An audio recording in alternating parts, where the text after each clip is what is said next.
5 years ago, I was involved with a group of people that I was trying to share the message with. I had acknowledged my calling as minister, but had not yet formulated how to go about forming the ministry. So I was dealing with these other groups. I had a very interesting experience regarding them. They were into sorcery, voodoo, witchcraft, etc. I do understand how these things work. I grew up with a great many of these influences surrounding us. I had a beautiful truck. I loved that truck. It was a nice little white Toyota truck. It was brand new. It was less than a year old. And I was on my way home. Now keep in mind this was only a couple of years after the 9/11 attacks on New York and the Pentagon. And so there was a heightened awareness of any kind of explosion or disaster was automatically, ooh, was that a terrorist attack? Well, I left this group that I was trying to deal with at the time, headed on my way home. It was a Sunday, and it ironically was also a Super Bowl Sunday. It was being held in the town I was in.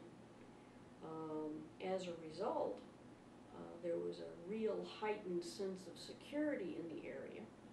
The whole town was piping with lots of static, wondering what was going to happen. So I'm driving on home. I'm on a feeder road. There is an intersection where a highway goes under another highway, and there are concrete walls on either side of it. I go down this hill towards this intersection, and there is a stalled car at the intersection, and a young woman is standing outside of her car crying. Well, I'm thinking, I wonder what happened, I wonder if she's okay. So I pull my truck up behind hers, about a car length or so behind, and I put on the brakes and I keep the truck running because I'm figuring I'm going to be pushing her out of the way to some parking lot soon.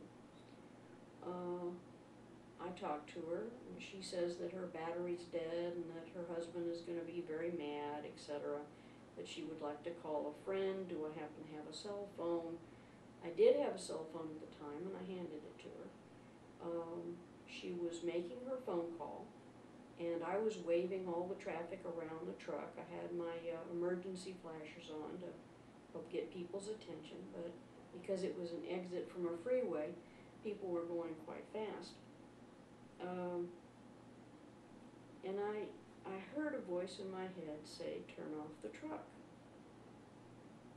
Well, I couldn't figure out why I should turn off the truck, so I ignored it that first time. The next time was a very intense, "Turn off the truck now." Well, when I get stuff like that repeated, I don't question it. Because it got repeated, I didn't question it. So I went over and I bent into the truck, got the key turned off. My head just cleared the truck frame, and all I hear is a big crunch. I'm suddenly standing at the rear bumper instead of at the front of the truck. A car, a minivan, had come at double the normal speed with no skid marks and had rammed the back of my truck, pushing it, wrecking it into the car in front of me. Now keep in mind my emergency brake was on and I had just turned off the truck. Gasoline was spilling out everywhere. And this tanker truck pulls up next to us and stops. He starts helping to direct traffic around us as well. come to find out, this minivan had sideswiped him on his way to hitting us. So we have 4 vehicles involved in this wreck. One of them was a gasoline tanker truck filled with 12,000 gallons of gasoline or high-grade diesel or whatever it was, but it was flammable. And my truck is spewing gasoline all over the place. If I had not turned off the truck when I did, my truck would have gone up in flames, which would have taken the tanker truck, which would have taken that entire freeway intersection.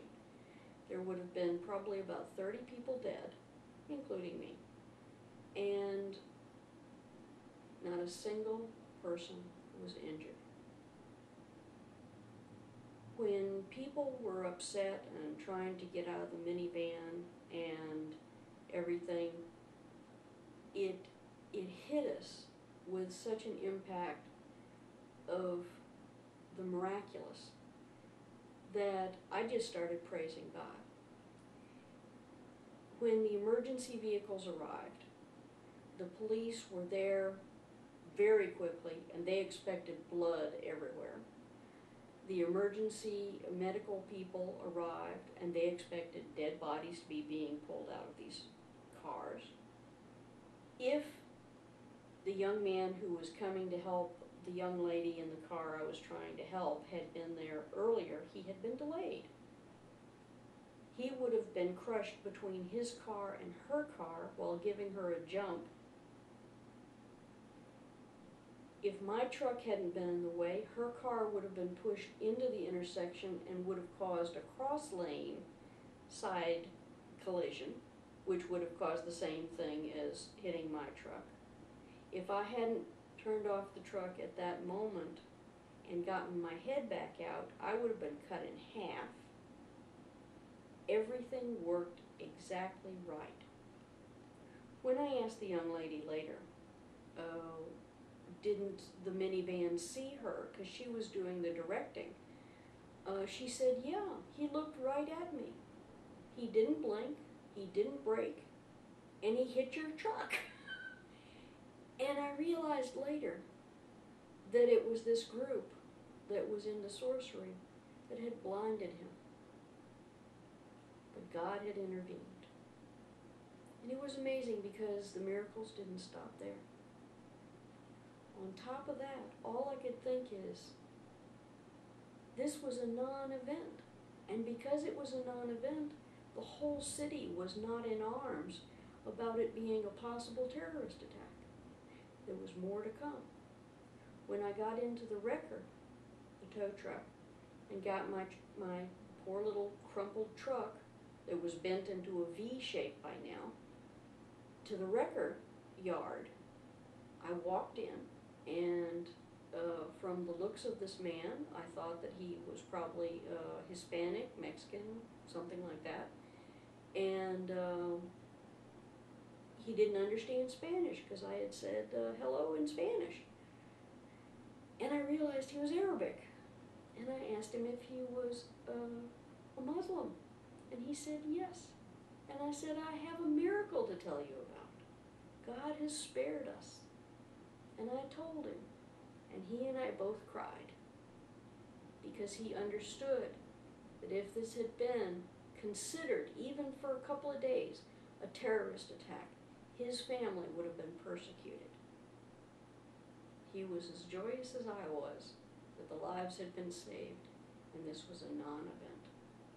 And that's the miracle that happened because my truck stopped to help a couple of people.